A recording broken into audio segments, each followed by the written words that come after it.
me. Like I thought Time the same thing. Yeah. has flown by. It felt like this draft has been a month away, and now it's tomorrow. Yeah. Like, do you ever get that where I love the NFL draft? Don't get me wrong. Sure. But it's like everyone's like, man, Prove it. We got 2 months. Prove it. Prove that you love the NFL draft. I mean, you just made a declarative. You just made a declarative statement. Like, how do I prove? Like, this? what do you love about it? Like, I'm not sure. Like, how I love do you, everything about it. How do you love it? One of the things I love most about it, what I love most about football in general, is something from Ohio State, actually, and sadly he won't be there this year. Kirk Herbstreit. Oh yeah. I don't know if you saw the announcement. Yeah. So, I'm kind of crushed by that. At the same time, I'm still very excited for the NFL draft itself. Anyway, wait, hold on. Pause. Number one, our thoughts are with Kirk Herbstreit. He said his doctors found a blood clot. Yeah. And so he's dealing with that. Will not be in attendance. But are you actually crushed? Oh, just into the floor. Yeah. So I'm surprised I could stand up this morning. Because you said you're crushed. Yeah, just absolutely. Yeah. I feel like crushed is reserved for like really big, severe moments. Is this not? No. Is this not? Is the draft coverage not as good because Kirk Herbstreit isn't there? Yeah. Can you be disappointed that Kirk Herbstreit's not going to be on the draft coverage? Absolutely. Are you actually if you're a normal crushed? fan, if you're a normal fan, I'm sure you're disappointed. I'm crushed. Okay. What was your point? So just to recap, anyway, PJ loves the draft and is crushed that Kirk Herbstreit's not going to be there. If that doesn't prove that I love the NFL draft, what does? Okay. I'm literally crushed. Carry on. Anyway, what I was trying to say is just, I look forward to the NFL draft as well. It's a little bit different than loving it, but yes. Yeah, that's why I'm trying to change the phraseology here a little bit. All right. It was like, because I feel like, certain guys are probably the top 5 most well-known people in the draft. No, I'm just kidding. No. So.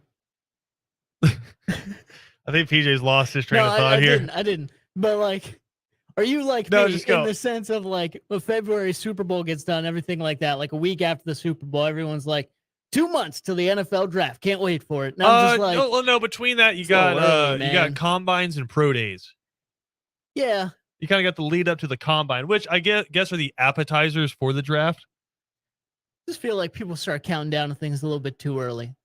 They're like, we're gonna get. All right. Can't wait for this thing. Okay, that's fine. No, you be the judge. What is the correct amount of days to start counting down for something? Well, like you said, right? It's like it depends on what it is. First of all. No. I want a definitive answer from you. Like, what is the correct amount of days to begin counting down for something? Like, when can I start counting down for Christmas? Let's say for the draft, you can count down to Christmas all year long. Oh, so it's up to you how long I can count down things. It depends on what it is. Yeah. Okay. Yeah, I am your countdown czar. All right. I'd say for the NFL draft, an appropriate amount of time. It's probably any time like under a month. So 31 days or less, you could start talking about the NFL draft. So like ESPN, like you said, there's a lot of stuff in between. ESPN, Fox, NFL Network, they can't run promos. Absolutely not. Can't talk about it until a month before. What do they do? Because that's going to be a problem because you're basically cutting out like 2 months of promos. I'm not going to make a ruling on mock drafts because people literally do those all year. So like I don't know why, but they do. So that's fine. Whatever. Keep it up. I guess. I'm not going to pay attention to them, but keep it up. All right. But yeah, I think anything over a month is a little crazy because, like you said, that's what happens, right? You're like a month and a half out. Someone's like, "Man, draft month and a half," and then you just kind of tune it out. Well, if we're being, because you're like, that's way too long for me to try and pay attention. But if we're being real, the NFL wants 12 months a year coverage. They don't want an off month or two where people are talking about the NBA or, God forbid, Major League Baseball. They want to dominate the sports landscape from January to December and then start over again. That's why you know in a week and a half what's the top storyline going to be. It's not who drafted who. It's not whatever. It's going to be which draft pick hasn't signed their contract. No, yet. It's not even going to be just that. It's going to be because the Falcons have a couple of guys on the offensive line that they're going to have to address fifth-year options on and they're saying they're waiting until next week. So yeah, immediately following the NFL draft is going to be rookie contracts and holdouts. Yeah, always. Because like you said, it's just that's one of the storylines. They want to keep it going, not 1 week. Yeah, and then you're going to get into OTAs and preseason and all that. So yeah, which is all understandable to me because I love the NFL draft and I'm crushed that Kirk Herbstreit won't be there. Just a quick recap there for PJ on all of his really, really, really severe feelings. Like there's no in between. Oh, of course not. PJ just only lives on the spectrum. It's 150%, or I just don't care about it at all. All right, so this is an interesting draft to me for a few reasons, right? So number one, we really don't know what's going to happen at the top. We think we have a good idea of what Jacksonville's going to do at number one, but we don't know. To me, I don't know why you would smokescreen the top pick, but maybe you're trying to shuffle around. And this is them. This is the thought I had. This is Jacksonville maybe teasing people, trying to get some draft picks to jump up to one, because maybe that like someone's out there thinking like, oh God, the Jaguars aren't actually in love with Aiden Hutchinson, but I know if they draft Travon Walker, the Lions are absolutely going to take him. So maybe if I'm the Jets, right, and I can jump up to one, leveraging with some other draft picks, I can jump up to one, draft Aiden Hutchinson, and maybe the Jaguars can still get Travon Walker with their pick, then I'm happy because I get Aiden Hutchinson, the person I have ranked number one on my big board, and the Jaguars can still get their guy, right? Maybe this is a little bit of a ploy from the Jaguars just to gauge what kind of interest there would be for somebody to leapfrog the Detroit Lions and jump up and get Aiden Hutchinson. I think that's a legitimate possibility, but I also think Trent Baalke is very interested in Travon Walker. We've heard that the three camps, right, for Jacksonville are Trent Baalke, the GM, likes Travon Walker, the scouts like Aiden Hutchinson, and Doug Peterson, the head coach, wants an offensive tackle, which I think is interesting because you're going to see what kind of power dynamic there is in Jacksonville. Mm-hmm. Travon Walker goes off the board. That's Trent Baalke's pick. Yeah. That ain't Doug Peterson's pick. So it's going to be interesting. But for the first time in a while, we don't know what's happening at number one, right? There's no Trevor Lawrence. There's no Joe Burrow. There's no anything like that, right? It's kind of refreshing. I don't know that it is. Yeah? Just because it's not that we don't know who's going to go number one because there's so many great players.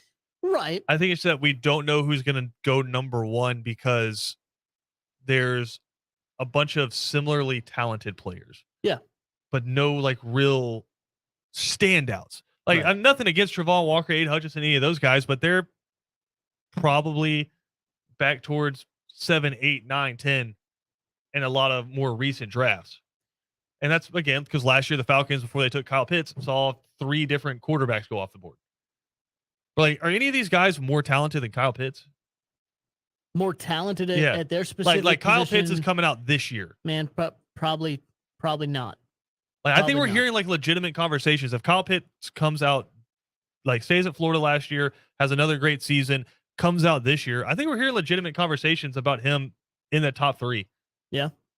Oh, absolutely. Right? Especially top 3. They're going to be talking about the Jaguars like, that kind of pass catching target for Trevor Lawrence, right? Like, for sure. So it's just, I do find that interesting. But also, we could see locally some records fall in this draft. So Georgia right now has, this is per Chip Towers in the AJC, has 16 guys that received a draft grade, right? So when they put their names in, they said, hey, yes, you could be picked first round, 7th round, somewhere in there, right? Yeah. The current record is 14. And that was done twice, 2020 LSU and 2004 Ohio State. So Georgia has a chance, but it's a pretty big long shot. So the guys, everyone knows the names at the top, right? The Travon Walkers, Jordan Davises, Nakobe Deans, Devonta White, Quay Walkers, right? You know those guys at the top. Towards the bottom end, you have guys like Justin Schaefer, the offensive guard, Jake Camarda, and John Fitzpatrick. And then there's one name in there, which I think you could probably scratch off and say he's not going to get drafted, is Adam Anderson.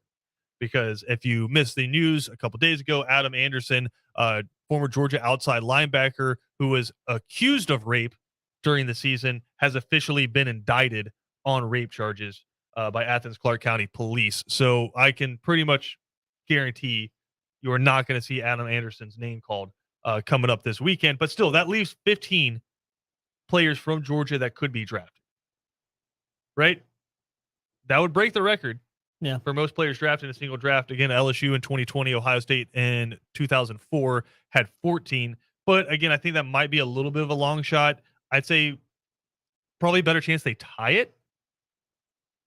Yeah. Because I think there's only been 2 punters drafted. Kevin, are you okay over there?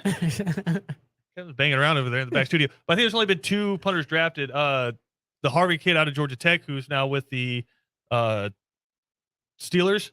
Yeah. There's another one. But there's also a couple other punters ahead of Jake Camarda, like Matt Araiza from San Diego State, the punt god. Right? He's probably going to see. Have you seen the punt god? No. You were oblivious to the punt god this year? Yeah, I'm sorry. My man just like consistently stayed out there hammering 80-yard punts. I'm sure I've seen like a highlight or two. No, he was probably like the top of my head. No, probably top 10 most well-known players in college football last year as a punter for San Diego State. The dude was just dropping bombs consistently. I'll take your word for it. And then John Fitzpatrick could probably get drafted. And if he gets drafted, he's probably going to get drafted by the 49ers, right? They love drafting utility tight ends. Yeah. And so I could absolutely see him lining up as the 5th tight end for the 49ers coming up this year. So John Fitzpatrick could get drafted, but more realistically, you probably see him tie it or come up just a little bit short. But either way, a ton of Georgia players are going to get drafted.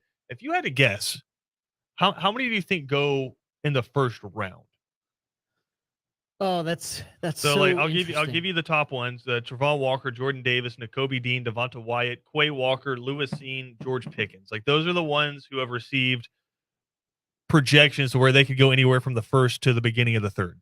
That's what makes this so difficult, man. Is what we've been talking about with all these, like, because if we're going off Madden ratings, right? Like, there's not a lot. That's not what I'm asking. No. I'm just saying there's not a lot of hundreds in this year's draft. But there's a lot of like 90s to 95s. Yeah. When you're talking about like college rankings, right? So that makes it so some of these guys that we're talking about right now could, like, I've heard talks of Nakobe Dean, which I would love for the Steelers to get at 20. I mean, that'd be incredible for me. But I've heard talks even riding in this morning of just guys being like, well, when this whole draft process started, thought he was one of the top 20 guys, top 15 guys in the class, and now some people have him slipping out of the first round. Some people have him pretty strongly still up there. So it's really difficult to try and judge. I'd say just with how everything shakes out. And also, I mean, it's such a strong defense. There's so many strong defensive players from Georgia in this class. I would go, you got a mixture of maybe someone takes a shot on Pickens as well, even with the injury. We need an answer. I kind of want to go. No, we need an answer. I kind of want to go 5, but I think I'm going to go 4. I think 4 is the more realistic one. Right. I think there's 3 that you guarantee, it's a little right? Conservative. I don't like being that conservative, but I think I'd go 4. I think 3 are guaranteed, right? Travon Walker, Jordan Davis, Devonta Wyatt, which they would join Clemson as the other team that's had 3 defensive linemen picked in the same first round. Right. From 2018 Clemson with the Clinton Farrells and Christian Wilkins. Monsters. Dexter Lawrence. Right. But I mean, they're monsters in their own right. But Georgia, I do think you could see a Nakobe Dean late first round. I think you could see a George Pickens late first round. Another guy who's getting a lot of talk. Nakobe Dean might not be the first Georgia linebacker taken. You could see Quay Walker from old Crisp County getting it done because he's about 6'2", 240 pounds, and he pretty much fits any system. He looks the part, and he can rush the passer, but he also plays a really good inside linebacker. So you could see Quay Walker sneak in there. Do think it's interesting. So probably going to see between 13 to maybe 15 record-breaking numbers Georgia players drafted coming up this weekend. Let's take a quick break. I want to come back. D. Orlando Ledbetter put out an interesting piece about where the Falcons' heads are at right now, because that number 8 pick, everyone seems to be slotting in a wide receiver. I know D-Led's been pushing for a quarterback, but we're going to come back and talk about what we think is going to happen with this Falcons pick, because when you're a team like the Falcons or the Texans, you need everything. It's hard to pinpoint what you're thinking. So we'll come back. We'll take a look at it next right here on Second Down.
Second Down on ESPN Radio is presented to you by the Uniform Source. 2 different locations in Savannah to take care of all of your uniform needs. PJ, I think the Falcons have a chance here. A chance to right some wrongs, rebuild this roster, get things back on the right track. They also have a chance to just continue to be bad. Yep. And we really don't have. That's what scares me. We have a 1-year sample size where we don't really know what the direction was that the Falcons wanted to take last year under the new regime with Terry Fontenot and Arthur Smith. I think it was kind of, hey, let's do one more ride here with Matt Ryan, with Arthur Smith as the head coach, and see what we got. And then you got to the season, you're like, it ain't a lot. This is pretty rough. And so once you get to the end of the season, obviously you trade Matt Ryan. Julio Jones is already gone, and the rebuild has officially, after being delayed for a few years, begun. Yep. Right? Coming into this draft, the Falcons have 5 of the top 82 overall picks. I think you have a chance. 9 overall. You have 9 in the no 7th round picks, 9 in rounds 1 through 6. Right? I think the Falcons have a chance to kind of lay the foundation going forward with this draft. You have Kyle Pitts, who's going to be your weapon going forward. Mm-hmm. You kind of build an offense around him. You don't really have any, I'll say you really don't have any NFL quality wide receivers right now. You barely have any wide receivers, period. Right, but you really don't have any starting NFL quality wide receivers right now. Yep. So a lot of people are pointing at potentially a Garrett Wilson or a Drake London with that number 8 overall pick. Offensive line, I think they're a little bit happier with than everybody else seems to think, which is interesting because Matt Ryan was once again one of the most hit quarterbacks in the NFL last year. Yeah. But I guess you're waiting on a Jalen Mayfield to develop a little bit and still trying to figure out what's happening at that center position. So there's a lot of moving parts with this Falcons team, like some of the pieces in the secondary. I think the linebacking core, especially after losing Foye, is a little light. So you pretty much need everything. Yeah. I would say just the way that this draft is shaking out, and especially since you have 2 second-round picks, I'm not going wide receiver at 8. I think you can get a special talent at tackle if one of those top 3 fall to you, whether it's Evan Neal, Ike Ekwonu, or Charles Cross, the big tackle out of Mississippi State, right? Yeah. I think you can land a really solid offensive lineman there that you can build around for the next decade. I feel like there's a potential with a safety like Kyle Hamilton. If he doesn't go before you, right, you can pick arguably the best player in the draft. If we're going like Madden rankings wise, because dude is freaky. I know he didn't have the 40 time that everybody wanted him to have, but he makes those where did he come from plays. Right. Go back and watch the first game from the season last year where Notre Dame played at Florida State and he tracked a ball from one hash to the other sideline and made the interception. Like he would immediately make the Falcons defense better. And I love that because that's stuff that's not going to show up in a workout or on a pro day or something like that. Like that's only going to come from tape and on the football field with 11 other guys whatever, playing against 11 guys. And that's the beautiful thing about football, man. So yeah, I'm with you there. So again, I think somebody like him, which a local guy too, he went to Marist. Right. So yeah, I would love to have that pick. I understand wide receiver. I understand you don't have anything on the depth chart right now. I mean, hell, spend both second round picks. You have 43 and 58. Spend them both. I mean, one of those guys, right? Jameson Williams. Jameson Williams, I think, is going to go top 15. But like a George Pickens, a John Mechie, one of those guys is going to be available at 43. Mm-hmm. Right? There's so many wide receivers in this draft that are going to be really good. I mean, Chris Olave and Garrett Wilson are both going to be excellent wide receivers. We just mentioned Jameson Williams. He's going to be awesome. So there's so many wide receivers. There's going to be one of those guys at 43. Yeah. And based on what we've talked about, I mean, Garrett Wilson seems like the guy who's getting the most looks. Olave might still be there. Yeah. And I think like all around, I think he's an insanely good wide receiver. I just don't think he's number 8 overall good. No, exactly. And he is first round good. Yeah. I don't know. I think he's probably a top 20 pick. I don't know. All right, Penn State. No. It's not that I think he has top 20 talent. Yeah. I think he's up there. I kind of think he's better than Garrett Wilson. if I'm being honest. Like Garrett Wilson will make the big plays. I think Garrett Wilson has more catches. of the quote unquote NFL intangibles. Sure. Yeah. More physically gifted. Right. Exactly. And I think people fall in love with that. And I'm fine with that. Like, again, he's not a bad wide receiver, but I think Olave, like, if I'm going out and I want a wide receiver to build kind of my offense around, or a guy that's always going to be there and get what I need to done, Chris Olave is the guy. Sure. So I think, he's a top 15, top 20 talent. Absolutely. But with it being this deep and possibly, I mean, hell, we didn't even mention Drake London. Things, yeah, exactly. I think he could still be there in the second round, possibly, but we'll see. I would not put money on that. That's a prop bet. I think Cole back on that for sure. Yeah, I think Mr. Olave is going to be hearing his name called there in the first round. But again, you have the number 8 overall pick, the 43rd, 58th, 74th, 82nd, 114th, 151, 190, and 213. And obviously, once you get past like the top 100, you're just trying to find value in those picks. But I do think the first 5 picks, you got to get at least 3 starters out of that. Like you get a Kyle Hamilton, day 1 starter, He's right? In there, yeah. You go get at 43, say it's a John Mechie, right? And he gets back from that ACL because he tore his ACL about a month before Jameson Williams tore his. Yeah. So he's a guy that could potentially be ready the way ACLs work now. Not saying that ACLs work differently than they did any time in the past. I'm saying the way that we repair them now. Yeah, for sure. Yeah. I was also kind of chuckling because I was thinking of something else too. Maybe you could get a guy that isn't coming off an injury, like a Jahan Dotson or something. I would love that. I would like listen. If the Falcons go at 8, they go and listen. I'm the biggest line of scrimmage guy there is, but if the Falcons go Kyle Hamilton at 8, and then at number 43 they go with a John Mechie, and then at 58, if Jahan Dotson's still there, and they grab him, you just filled a ton of positions, and you got 3 starters, right? I also wouldn't mind seeing in that second round at that 58 overall pick. There's some guys that have first round talent, but because they didn't test great, they've all of a sudden fallen out of the first round, like DeMarvin Leal out of Texas A&M, right? Big defensive tackle before the year started, first round grade. Measurables weren't great afterwards. That would be a guy I'd love to see the Falcons pick up. Somebody to pair up next to Grady Jarrett, who also you want to know what the Falcons are going to be talking about after the draft? Grady Jarrett's on the last year of his deal before he hits free agency. So like that's the next big deal that the Falcons have to figure out. But I just feel like you have so many options. Don't mess it up here by reaching for a quarterback, or there's a ton of wide receiver talent left, or you miss out on your tackle. Like, just fill those positions. Yep. Right. Take the best available player. Don't reach. Yeah. Be patient. There's a bunch of really, really, really deep position groups. I think the lineman group's pretty top heavy, especially the tackles. Like, those 3 are gone. Then you can start going, maybe. But if one of those guys falls to you, nab them. Yeah. Completely okay with that. Kyle Hamilton falls to you, nab them. And with the way like things are working out with what it seems like other teams are looking for. Yeah. I mean, 2 of those tackles might still be there at 8. But which is insane to think about, but it's a very good possibility. That would be a steal. Here's my question to you.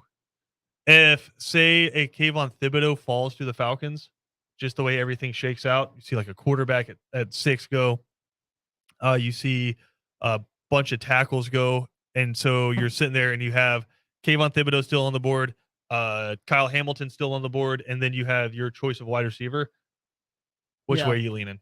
This is the danger. This is the danger of having a 2-person show, especially when one person's insanely intelligent. Because if you would ask me, you call me stupid? No. If you would ask me, no, I'm calling you the intelligent one. Oh, thanks. Yeah, for sure. I said I was crushed last segment about Kirk Herbstreit not being in the draft. I don't think I'm that intelligent. I don't think it has intelligence. Like, you're speaking with your heart. I'm just messing. I needed an example. Anyway. It was a poor You need an example of you being stupid? Because I can like pull up some logs. No. Anyway, where was I? No, I think a month and a half ago. Yeah. A month and a half ago, if you had asked me this question, I would have gone with Thibodeau. Yeah. Because not only I was like, you know what? The Falcons always need kind of help on the defensive line. Thibodeau's, I feel like, a better player than a lot of people have him as listed as. He's fallen for whatever reason, blah, blah, blah, blah, blah. Right?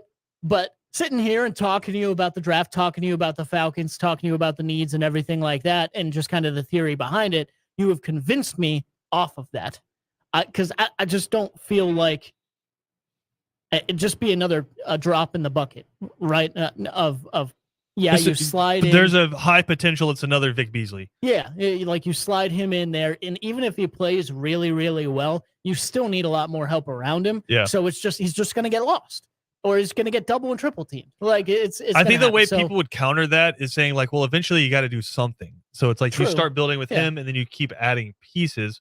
But I think you like if you're gonna go with starting at the line of scrimmage, and again, this is a huge hypothetical, and things would have to get wild in front of you if this happens. But if like one of those tackles is still there, yeah, right, and Kayvon Thibodeau's there, right, what makes you a better football team? Yeah, I think immediately. I think offensive line. And I think solidifying it because also like one of the things you talked about leading into this was they seem to be happier than other people think they are. And I'm not that trusting, I guess, of especially with offensive line. Oh, they're going to get better. Oh, it's going to get solidified. If we can get another one, especially another guy that I know is NFL ready, like an Evan Neal, or the kid from NC State or Charles Cross. Yeah, no, absolutely. You go with that. So I have been kind of low. Super low on the quarterback talk. I've been a little low on the wide receiver talk because of how deep that position is. I think you absolutely go with one of the tackles if they're there. And if they're not, heck, maybe even if they are, like if Evan Neal's there, you take him. If it's a choice between Cross and Hamilton, I could see you going with Hamilton. Yeah. And I wouldn't have a problem with that. But I think you got to go with one of those two guys or two positions.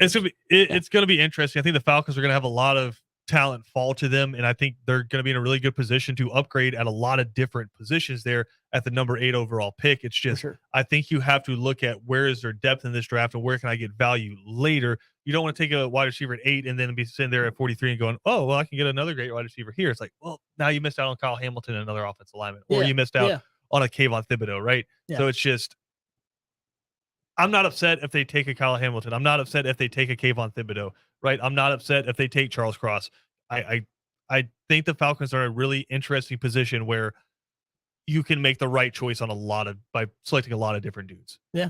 The danger to me is when you hear with the 8th overall pick in the 2022 NFL draft, the Atlanta Falcons select Kenny. Oh my God. Stop it. Yeah. Stop. Yeah. Old Kenny Two Gloves or Malik Willis. Right. It's just like, now that is, I know we got to go to break here in a second. Now there's another interesting note. The Falcons front office yesterday in their press conference said they could see themselves, quote, coming out of the draft with a quarterback. What does that mean? Yeah. Does that mean if a Sam Howell or a Desmond Ridder still sitting there at 58 that they're like, take a chance? I wouldn't be mad at that. I wouldn't be mad at that either. Now, if you use either your top 2 picks on a quarterback, I'm gonna be pretty upset. Yeah. Get out of here. But like you said, because come next year, if your team blows again this year, then you just wasted a top 2nd round pick on a guy you're not going to use if you're taking a quarterback again next year. Exactly. You got a Josh Rosen situation where you're looking around being like, not quite that high. Yeah, but you're looking around and like, wait, how do I get rid of this guy that I just drafted? Yeah. Like in the first round or whatever. So for sure. And like you said, it's all about identifying where the depth is, because we see this a lot with drafts like this, right? There's not a whole lot of hundreds. Like I said, there's a whole lot of 95s through 90s, but they're all in specific places too. Like you got to identify where those are and where you can get that depth, because like you said, not all those wide receivers are going to be gone by your 2 second round picks. Same thing with some of the other positions. So yeah, it's all about identifying that. Hopefully they do it right and don't go with a quarterback. And well, honestly, I'd rather not see them go with a wide receiver. I thought they got the first pick right last year. Yeah. And then there was a lot of interesting decisions made by the Atlanta Falcons after that. But again, we only have a 1-year sample size. And now that the rebuild started, I'm interested to see if they really kind of lean into that best available. Whether they want to say it started or not. No NFL team will ever say they're in a rebuild. It's just it's not how you keep a job, because usually the start of the rebuild is to fire everybody at the top. So true. No NFL team will ever admit that, but Falcons have a chance to kind of lay a foundation going forward, coming up starting tomorrow. Mm-hmm. Speaking of tomorrow, we will be at Coach's Corner in Savannah from 2 all the way through the first round of the NFL draft. So we're going to be posted up, I guess is the best way to put it. There you go. At Coach's Corner coming up tomorrow. Myself, Ben Troop, and Kevin Thomas will be hanging out there all day. Again, through the first round. So come out, hang out with us. Also, make sure you get there before the start of the first round because we have a giveaway in partnership with Coach's Corner. If you come in, fill out your predictions for the top 10 picks in the NFL draft. If you get the most right, you're going home with a 70-inch flat screen TV, courtesy of Coach's Corner. So come hang out with us tomorrow. Yes, you can swing in tomorrow before the draft, fill it out, grab something to eat, and then head home. We'll take down your contact information. We'll make sure you get your big TV when you get all of this right. But you have to come see us at Coach's Corner. We'll have the sheets there. Fill them out. And hey, you can be watching round 2 on a giant flat screen TV. True. On Friday night. So come hang out with us tomorrow at Coach's Corner starting at 2 o'clock. We got more to come here on Second Down. We'll be right back after this.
Second Down on ESPN Radio is presented to you by the Uniform Source. Got some Braves baseball coming up for you tonight. Charlie Morton on the bump for the Braves as they try to take the series against the old Chicago Cubs. Man, it was an awesome pitching matchup last night with Max Fried and Marcus Stroman.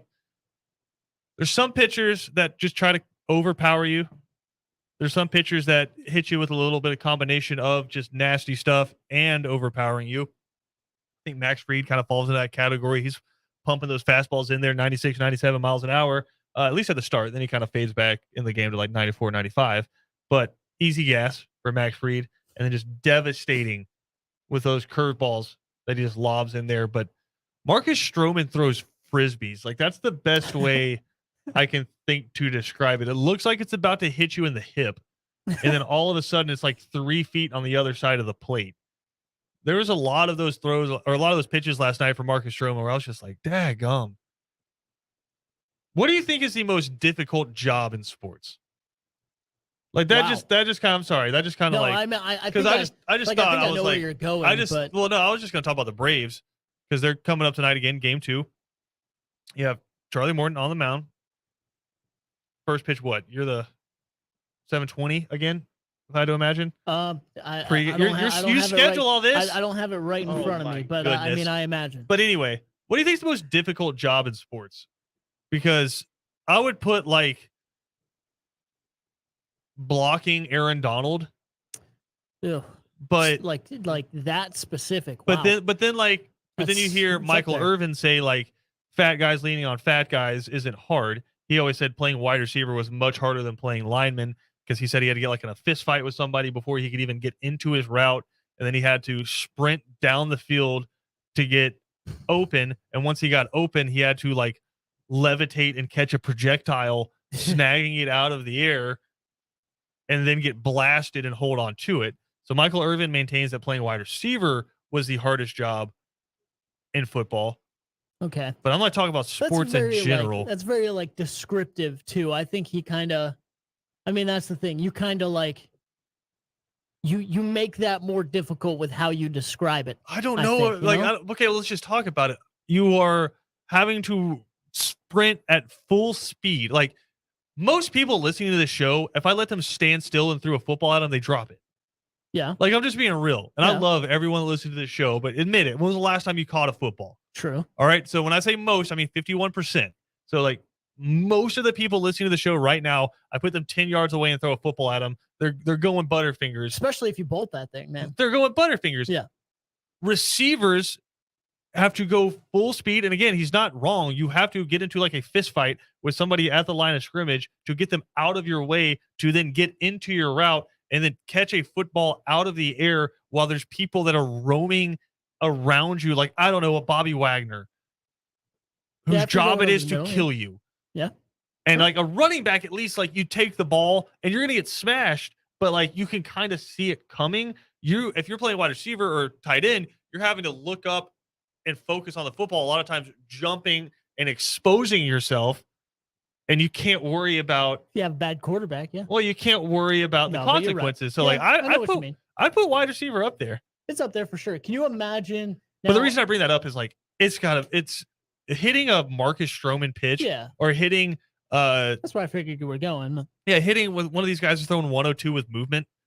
Yeah, like one of my favorite Twitter accounts is Pitching Ninja, and he'll show the overlays where a dude's throwing a sinker and it's falling away from you, and then he's throwing a cutter and it's coming in at you, and then he throws the curveball and it looks like both of those, but then it just falls straight down, and you have to decide which one that is, and then put it into play. Well, think about like you just described him as pitching like he's throwing a frisbee, right? Yeah. Think about trying to catch a frisbee and how difficult that is. Oh my God, are you putting catcher up there now? No. Okay. I'm just saying in relation, like think about trying to catch a frisbee and then make that a baseball and now try and hit it with a bat. Yeah. Like that's goodness. No, that's going nearly 90 impossible. miles an hour. Yeah, it's nearly impossible. You know what I'd like to put up there though, which I know, like I feel like basketball can get some hate sometimes. It is what it is. But speaking of projectiles, can you imagine trying to block John Morant or having to? Because a lot of people just get out of the way nowadays. Did you see that dunk from last night, man? I wouldn't. take it off But I from wouldn't the say free like throw line. blocking Ja Morant is what we'd put there. It would be defending Ja Morant. Just defending, period, but also trying to block him. I think catching a pass in the NFL is more difficult than guarding Ja Morant. I'm not saying it's I harder. asked you what it was. I'm saying it's like it's up there. I wouldn't even have Ja Morant in like the top 10 most difficult to guard players in the NBA. Well, again, I was mainly going off like the insane dunks that he's been trying to pull off, and my thought process of it was like not trying to guard him like outside the 3-point line, but like no, he's coming like full bore. He's already broken through the front of your defense, right? He's broken through the guards, and now you have to try and stop him before he just jams. Well, you're getting extremely particular with it now. Like that would be like me saying like, well, that's like you trying to catch a goal line fade against Jalen Ramsey when he has safety help. When he has safety help over the top, like that's getting like extremely into the minutia of it. I'm talking like that's what we do here. If we're going like apples to apples, then like catching an NFL pass would be the same, like for what you're saying, as guarding Ja Morant. I'm just throwing it up there as an option. It's one of the most, I'd say it's one of the most difficult things in sports. Sure. That's a fair point by Mario there. He texts in, he says, just UFC.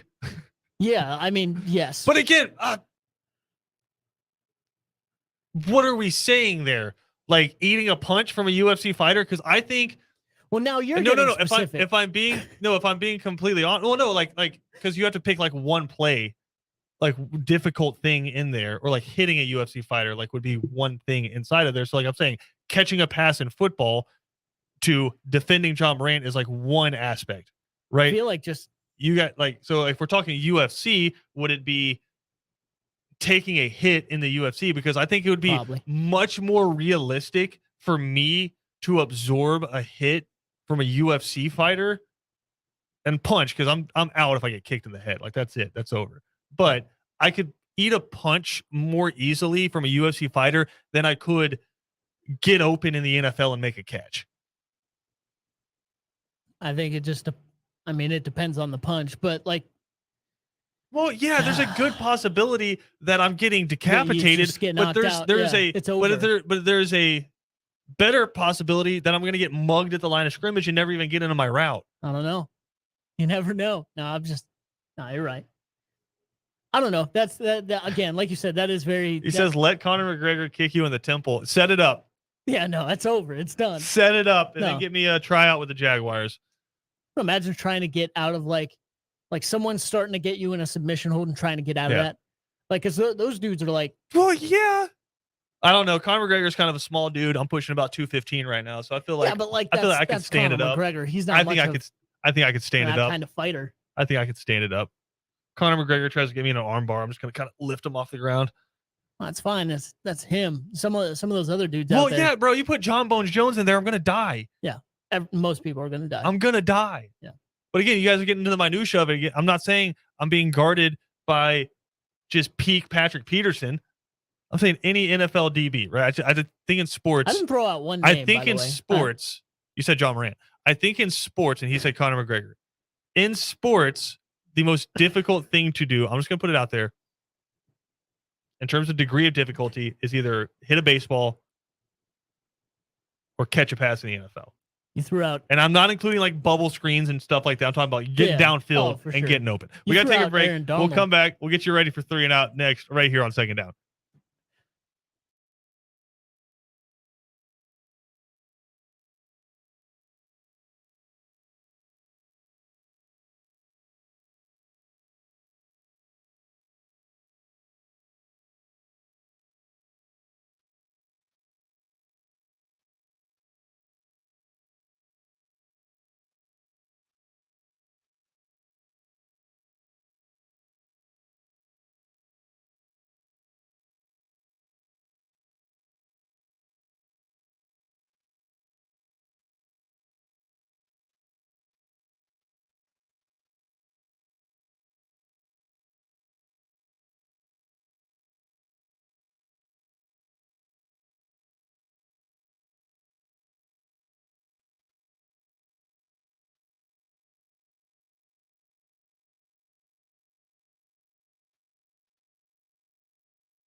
PJ, I take it back. The most difficult job in sports.